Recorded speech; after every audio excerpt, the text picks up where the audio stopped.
당신이 더 건강해질수록 자식은 더 멀어집니다. 이 말이 불편하게 들린다면 잠깐 멈추고 생각해 보십시오. 건강검진 결과가 좋을수록 혼자서도 잘 지낼 수 있다는 것을 증명할수록 어느 순간 전화는 줄어들고 명절 방문은 짧아집니다. 처음엔 바빠서라고 생각합니다. 그 다음엔 요즘 세상이 그런 거라고 스스로를 달랩니다.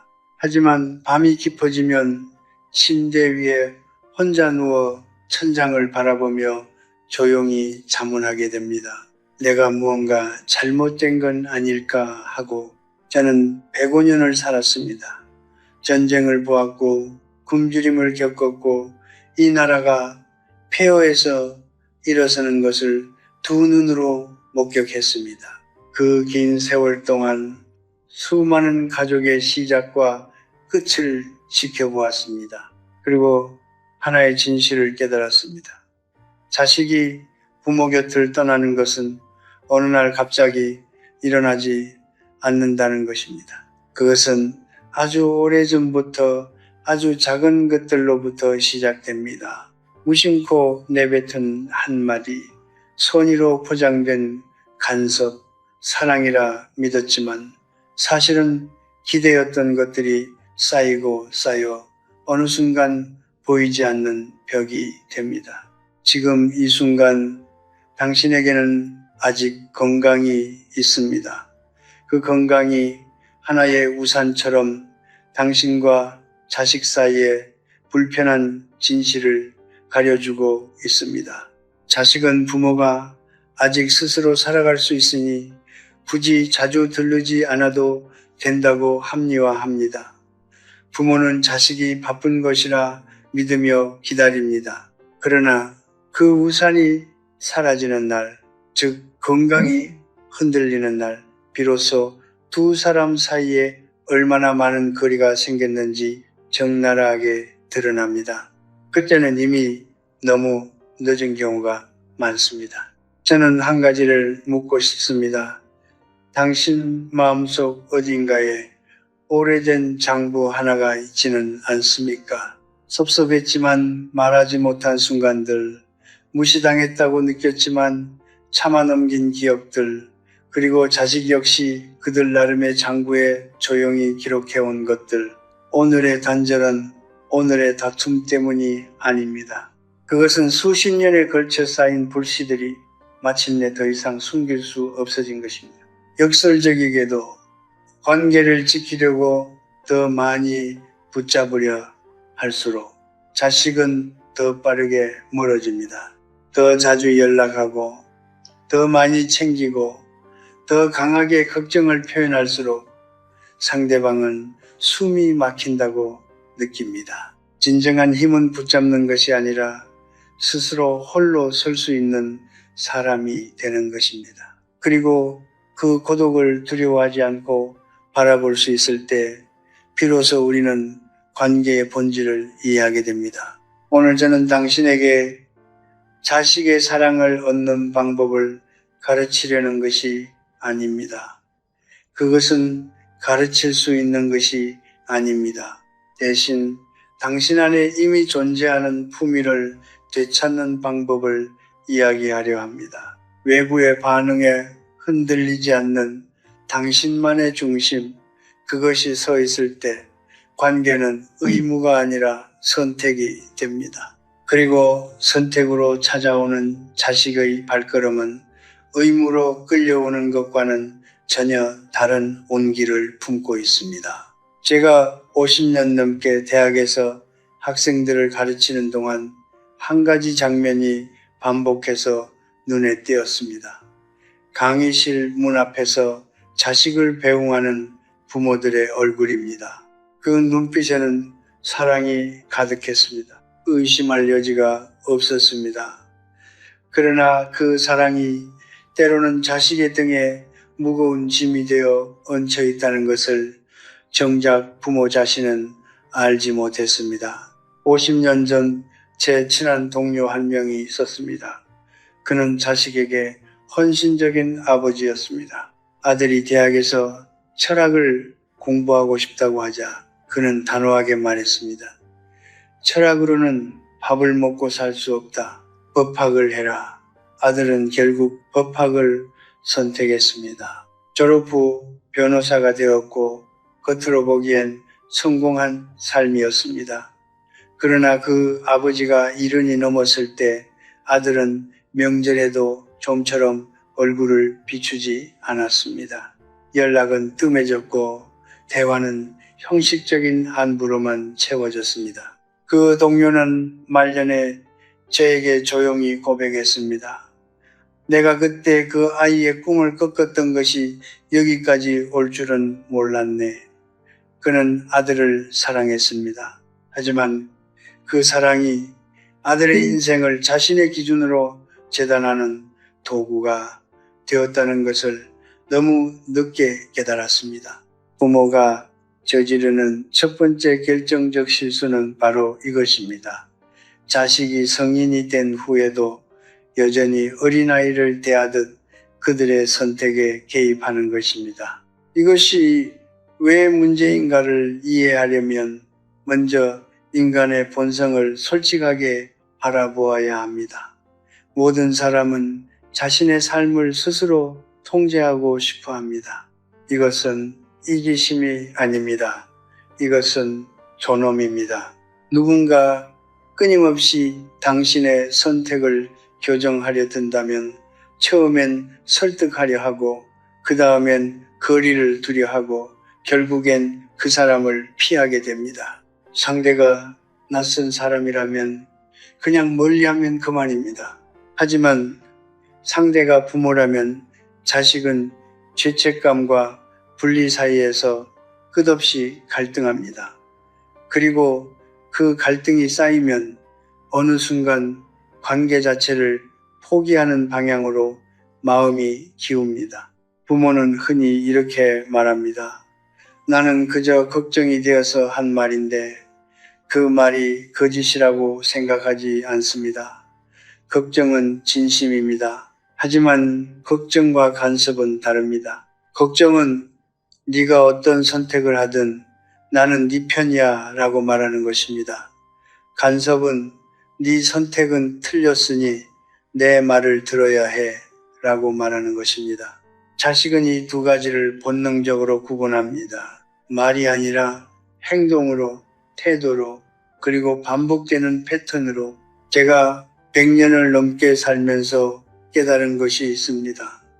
사람은 자신을 믿어주는 사람 곁에 머뭅니다. 자신을 의심하는 사람, 자신의 판단을 끊임없이 교정하려는 사람으로부터는 자연스럽게 멀어집니다.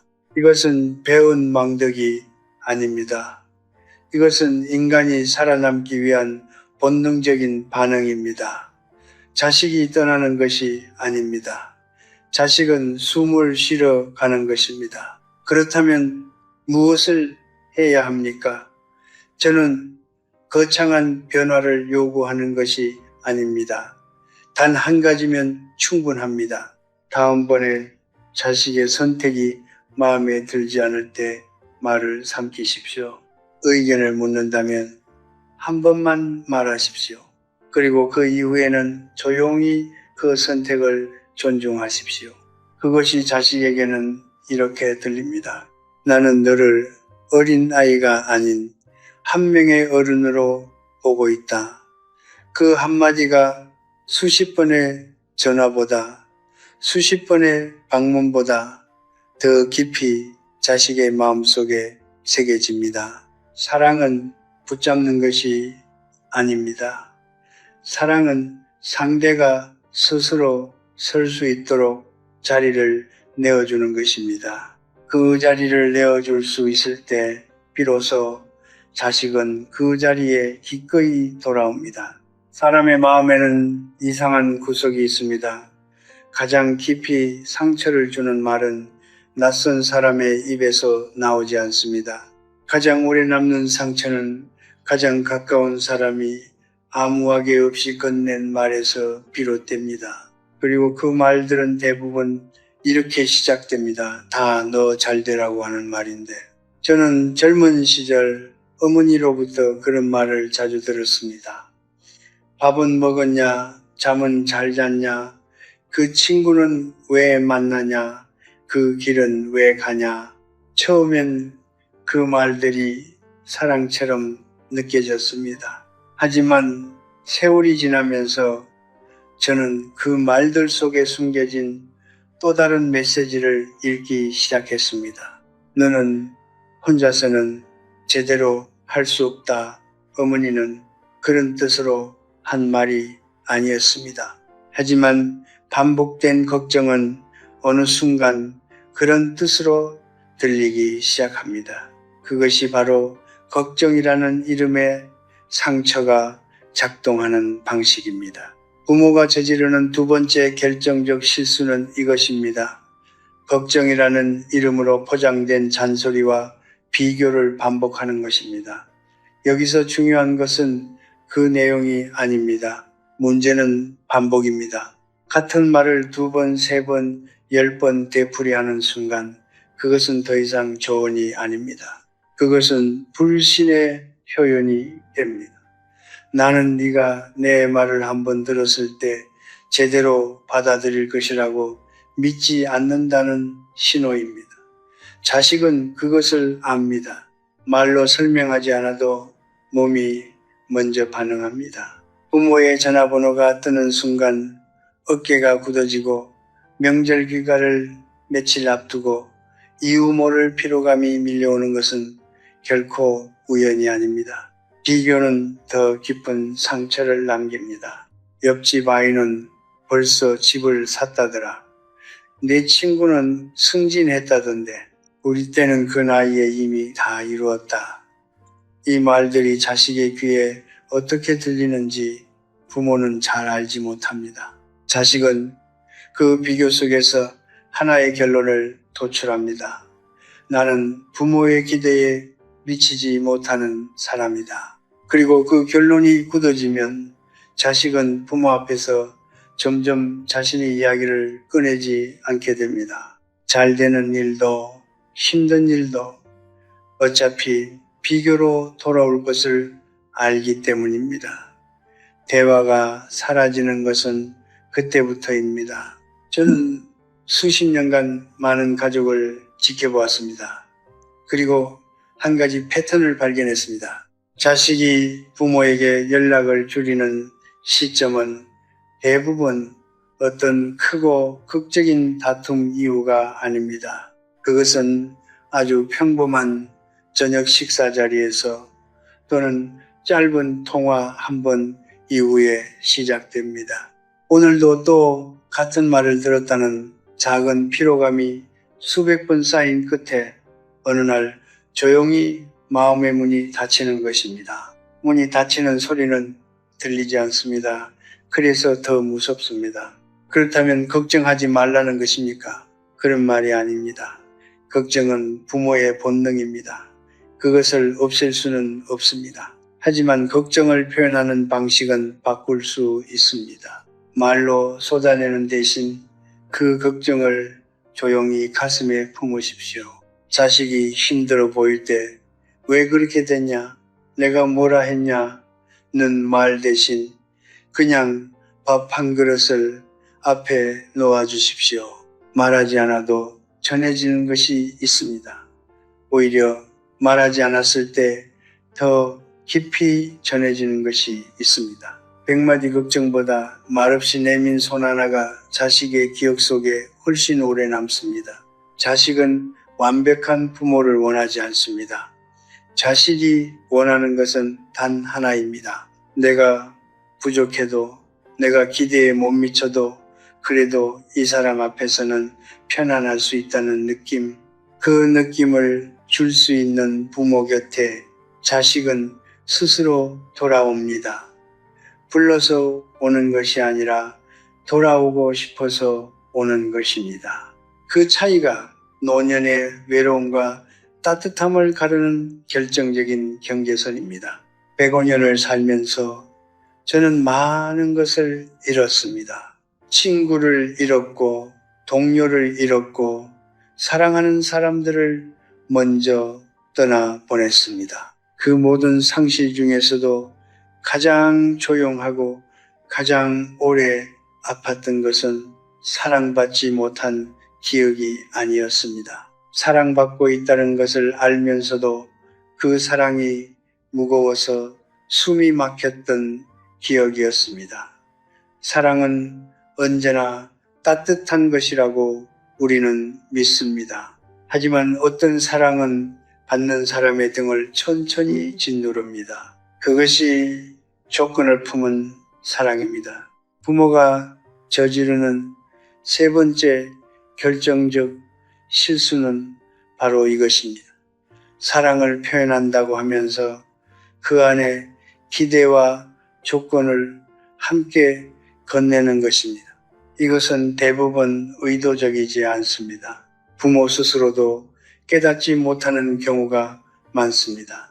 하지만 자식은 느낍니다. 명절에 잘 챙겨주면서 이러니까 자주 와야 하지 않냐는 말 한마디, 용돈을 건네면서 이걸로 쓸데없는 데 쓰지 말고 라는 단서 하나, 오랜만에 전화를 받으면서 왜 이렇게 연락이 없었냐로 대화를 시작하는 습관.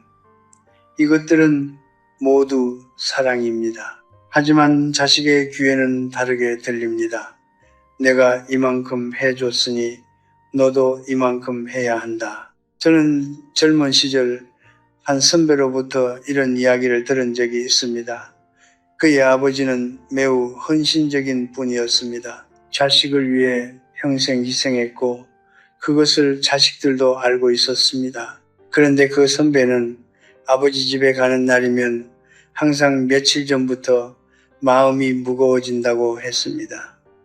이유를 물었더니 그는 잠시 침묵하다가 이렇게 말했습니다. 아버지 앞에 앉으면 내가 아버지의 희생에 충분히 보답하고 있는지를 끊임없이 계산하게 돼 그 계산을 하는 내 자신이 싫고 그 계산을 하게 만드는 상황이 괴로워. 그 말이 수십 년이 지난 지금도 제 머릿속에 남아 있습니다. 자식이 부모 곁에서 사랑을 느끼는 대신 계산을 시작할 때 그 관계는 이미 다른 무언가로 변해버린 것입니다.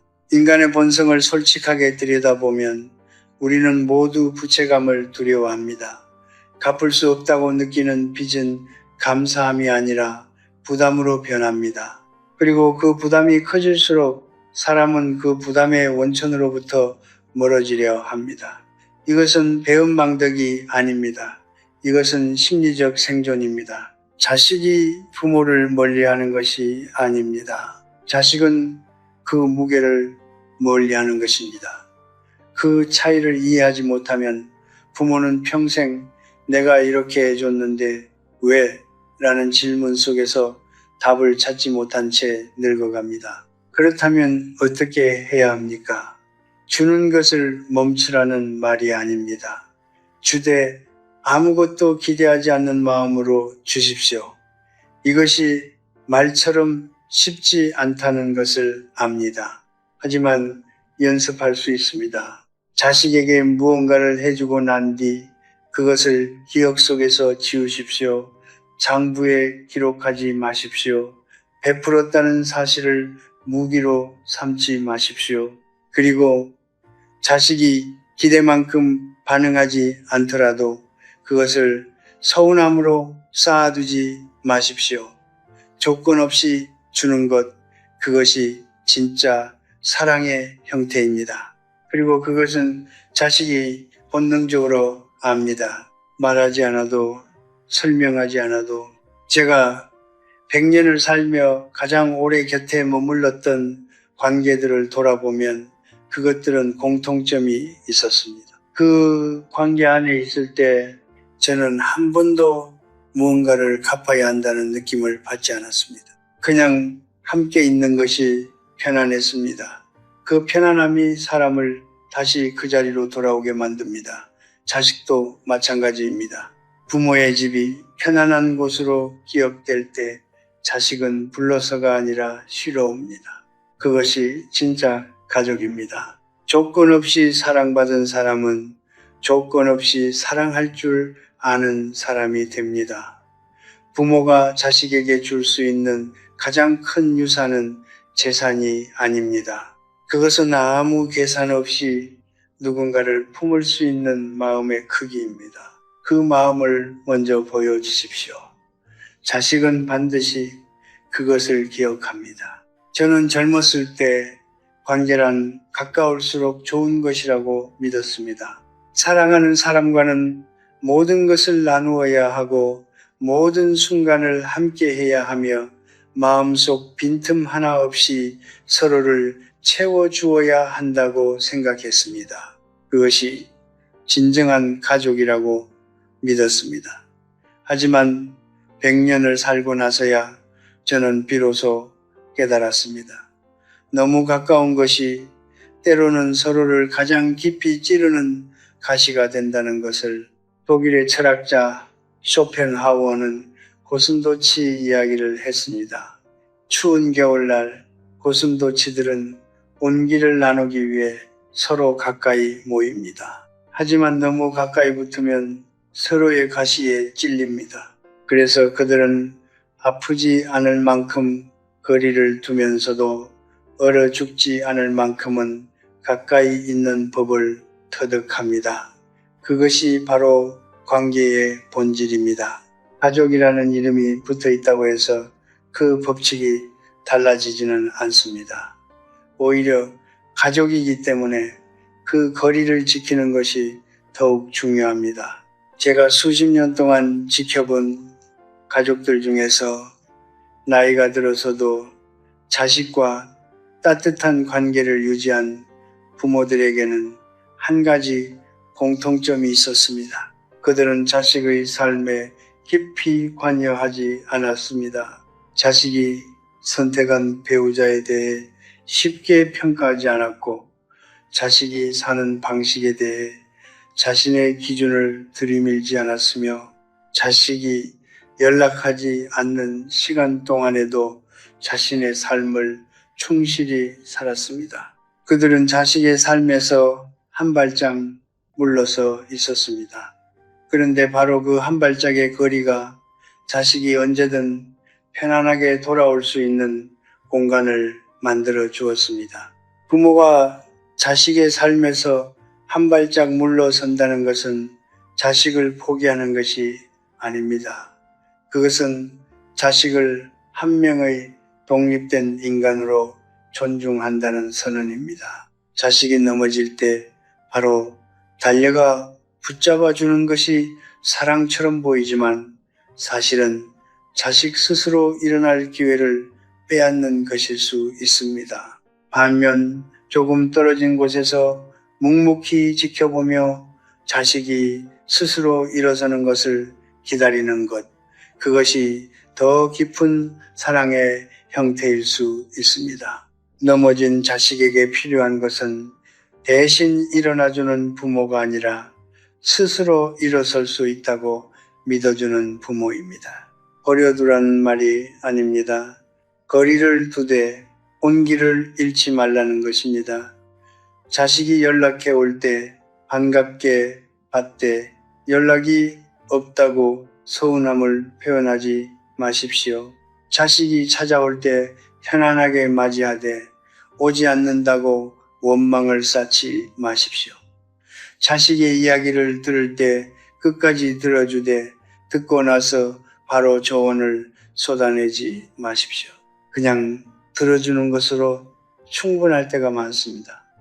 그 침묵이, 그 여백이, 그 기다림이 관계를 숨쉬게 만듭니다. 저는 오랜 세월 동안 가장 오래 이어진 관계는 서로를 꽉 쥐고 있던 관계가 아니라는 것을 보아왔습니다. 손가락 사이로 모래가 새어나가듯 너무 꽉 쥐면 오히려 더 빠르게 빠져나갑니다. 반면 가볍게 그러나 따뜻하게 손을 펼치고 있으면 상대방은 스스로 그 손 위에 머뭅니다. 자식과의 관계도 그렇습니다. 붙잡으려 할수록 멀어지고 놓아줄수록 가까이 옵니다. 이것은 역설이 아닙니다.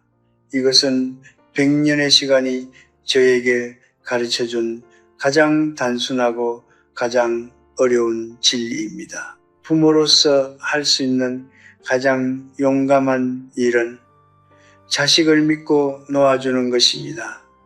그리고 놓아준 자리에 자신의 삶을 다시 채우는 것입니다. 자식의 삶이 아닌 당신 자신의 삶으로 자식이 필요로 할 때 언제든 그 자리에 있어줄 수 있도록 당신 스스로 충분히 건강하고 단단한 사람으로 서 있는 것. 그것이 노년의 부모가 자식에게 줄 수 있는 가장 큰 선물입니다. 그리고 그 선물은 어떤 재산이나 유산보다도 오래 자식의 마음속에 남습니다. 제가 30살이었을 때 저는 시간이 무한하다고 믿었습니다. 언젠가는 더 좋은 아버지가 될 것이고 언젠가는 더 많은 시간을 가족과 보낼 것이며 언젠가는 하지 못한 말들을 전할 수 있을 것이라고 생각했습니다. 그 언젠가는 늘 내일이었고 다음 주였고 내년이었습니다. 그렇게 미루다 보면 어느새 자식들은 자라 집을 떠났고 저는 그제야 깨달았습니다. 관계는 나중에 싸울 수 있는 것이 아니라는 것을, 관계는 지금 이 순간 아주 작은 것들로 조금씩 쌓이거나 조금씩 허물어지거나 둘 중 하나라는 것을 지금 이 글을 읽고 있는 당신이 50대라면 아직 늦지 않았습니다. 60대라면 여전히 충분합니다. 70대라면 지금 시작하는 것이 내일보다 빠릅니다. 관계를 회복하는 데 필요한 것은 거창한 사과나 오랜 대화가 아닙니다. 때로는 아주 작은 것 하나가 수십 년의 거리를 한 발짝 좁혀주기도 합니다. 문제는 그 작은 것을 알면서도 실천하지 않는다는 것입니다. 알고 있다는 것과 하고 있다는 것은 전혀 다른 이야기입니다. 그렇다면 지금 당장 무엇을 할 수 있습니까? 저는 3가지를 권합니다. 첫째, 다음번에 자식과 대화할 때 조언을 내려놓으십시오. 자식이 어떤 이야기를 꺼내든 그 이야기가 끝날 때까지 그냥 들어주십시오. 해결책을 제시하려 하지 말고 판단하려 하지 말고 그저 고개를 끄덕이며 그랬구나 라고 말해 주십시오. 자식이 원하는 것은 정답이 아닙니다. 자식이 원하는 것은 자신의 이야기를 들어줄 누군가입니다. 그 누군가가 부모가 될 때 관계는 다시 살아납니다. 둘째, 비교하는 습관을 지금 당장 멈추십시오. 다른 집 자식 이야기, 예전에 잘 나갔던 시절 이야기, 당신이 그 나이에 얼마나 고생했는지에 관한 이야기, 이 모든 것들은 자식에게 아무런 동기도 주지 않습니다. 오직 거리감만 줄 뿐입니다. 대신 자식이 지금 해내고 있는 것들을 찾아보십시오. 아무리 작아도 괜찮습니다. 그것을 소리내어 말해 주십시오. 네가 그걸 해내는 걸 보니 대단하다. 이 한마디가 수십 번의 비교보다 자식의 마음속에 훨씬 깊이 뿌리내립니다. 셋째, 자식에게 당신의 약한 모습을 보여주십시오. 많은 부모들이 자식 앞에서 항상 강해야 한다고 생각합니다. 흔들리는 모습을 보이면 안 된다고, 힘들다는 말을 하면 자식에게 짐이 된다고 여깁니다. 하지만 저는 정반대의 진실을 보아왔습니다. 부모가 솔직하게 나도 외로울 때가 있다, 나도 두려울 때가 있다고 말할 때 자식은 처음으로 부모를 하나의 인간으로 바라보기 시작합니다. 그리고 그 순간부터 두 사람 사이의 벽은 조금씩 낮아집니다. 완벽한 부모가 아니라 솔직한 인간으로 서 있을 때 자식은 비로소 부모 곁에 편안하게 앉을 수 있습니다. 저는 지금까지 살아오면서 수많은 임종을 목격했습니다. 그리고 생애 마지막 순간에 사람들이 후회하는 것은 놀랍도록 비슷했습니다. 더 많은 돈을 벌지 못했다고 후회하는 사람은 드물었습니다. 더 높은 자리에 오르지 못했다고 아쉬워하는 사람도 많지 않았습니다. 하지만 가까운 사람에게 더 일찍, 더 많이 따뜻하게 대하지 못했다고 눈물 흘리는 사람은 셀 수 없이 많았습니다. 그 눈물이 저에게 가르쳐 준 것이 있습니다. 관계는 삶의 장식이 아닙니다. 관계는 삶 그 자체입니다. 건강하게 오래 사는 것은 중요합니다. 하지만 건강한 몸으로 빈집에 앉아 있는 것은 건강이라고 부를 수 없습니다. 진짜 건강은 몸의 건강만이 아닙니다. 누군가와 함께 밥을 먹을 수 있는 것, 누군가의 목소리를 듣고 싶을 때 전화를 걸 수 있는 것, 그리고 그 전화를 기꺼이 받아주는 사람이 있다는 것, 그것이 진짜 건강한 삶입니다. 그 삶은 지금 이 순간 당신이 자식에게 건네는 말 한마디, 태도 하나, 침묵 하나로 만들어집니다. 내일은 없다고 생각하십시오. 오늘 할 수 있는 가장 작은 것 하나를 지금 하십시오. 가족이란 무엇입니까? 저는 105년을 살면서 이 질문을 수백 번 되물었습니다. 젊었을 때는 가족이란 피로 이어진 의무라고 생각했습니다. 중년이 되어서는 가족이란 함께 짊어져야 할 짐이라고 느꼈습니다. 그러나 이제 이 나이가 되어 돌아보니 가족이란 결국 선택입니다.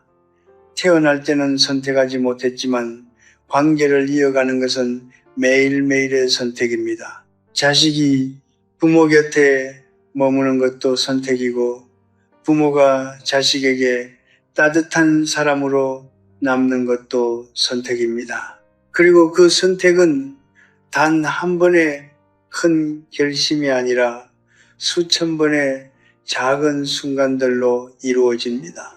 오늘 저는 세 가지 이야기를 했습니다. 자식을 여전히 어린아이로 대하는 것, 걱정이라는 이름으로 반복되는 잔소리와 비교, 그리고 조건과 기대를 앞세우는 사랑. 이 세 가지는 모두 하나의 뿌리에서 자랍니다. 그것은 두려움입니다. 자식을 잃을까봐 두려운 마음, 사랑받지 못할까봐 불안한 마음, 노년의 외로움이 무서운 마음. 그 두려움이 간섭이 되고 잔소리가 되고 조건이 됩니다. 그리고 역설적으로 그 두려움이 만들어낸 행동들이 정확히 두려워하던 결과를 불러옵니다. 자식이 멀어지는 것입니다. 두려움을 없애라고 말하는 것이 아닙니다. 두려움은 살아있다는 증거입니다. 다만 그 두려움을 자식에게 쏟아내는 대신 조용히 자신 안에서 바라보십시오. 두려움을 인정하되 그것에 이끌려 행동하지 마십시오. 그 고요한 자리에 서 있을 수 있을 때 비로소 당신은 자식에게 편안한 존재가 됩니다. 그리고 편안한 존재가 된다는 것은 세상에서 가장 강한 형태의 사랑입니다. 저는 지금 이 순간에도 세상 어딘가에서 자식의 연락을 기다리며 조용히 저녁을 보내는 부모들을 생각합니다. 전화기를 들었다 놓기를 반복하며 먼저 연락하면 부담이 될까 망설이는 분들을 생각합니다. 그 마음이 얼마나 긴지 얼마나 무거운지 저는 압니다. 하지만 그 기다림의 시간을 자식을 원망하는 시간으로 채우지 마십시오. 그 시간을 당신 자신을 돌보는 시간으로 채우십시오. 좋아하는 책을 읽고 오래된 친구에게 편지를 쓰고 아침마다 가볍게 걷고 작은 것들 속에서 조용한 기쁨을 찾으십시오. 스스로 충만한 사람이 될 때 자식은 의무가 아닌 그리움으로 부모를 찾습니다. 관계는 고치는 것이 아닙니다. 관계는 가꾸는 것입니다. 망가진 정원을 하루아침에 되돌릴 수는 없습니다. 하지만 오늘 씨앗 하나를 심을 수는 있습니다. 자식에게 전화를 걸어 아무 요구 없이 그냥 잘 지내고 있니? 라고 묻는 것. 오랜만에 만났을 때 잔소리 대신 그냥 밥 한 그릇을 앞에 놓아주는 것. 자식이 하는 이야기에 끝까지 고개를 끄덕여 주는 것. 이 작은 씨앗들이 쌓여 언젠가 자식이 기꺼이 돌아오고 싶은 자리가 됩니다. 저는 이제 많은 날이 남지 않았습니다. 그것을 슬프게 생각하지 않습니다. 100년을 넘게 살며 배운 것이 있다면 삶의 길이보다 삶의 온도가 더 중요하다는 것입니다. 얼마나 오래 살았느냐가 아니라 얼마나 따뜻하게 살았느냐, 얼마나 많이 가졌느냐가 아니라 얼마나 편안하게 함께 머물렀느냐, 그것이 마지막 날 베개에 머리를 누이며 느끼는 평온함을 결정합니다. 당신의 노년이 고요하고 따뜻하기를 바랍니다. 자식의 발소리가 익숙하게 들리는 집, 이름을 불렀을 때 대답이 돌아오는 저녁, 아무 말 없이 같은 밥상에 앉아 있어도 편안한 시간, 그것이 100년을 산 제가 당신에게 진심으로 바라는 것입니다. 삶은 요란한 축제가 아닙니다. 삶은 조용한 이어짐입니다. 그 이어짐이 끊어지지 않도록 오늘 하루도 작은 것 하나를 먼저 내미십시오. 그것으로 충분합니다.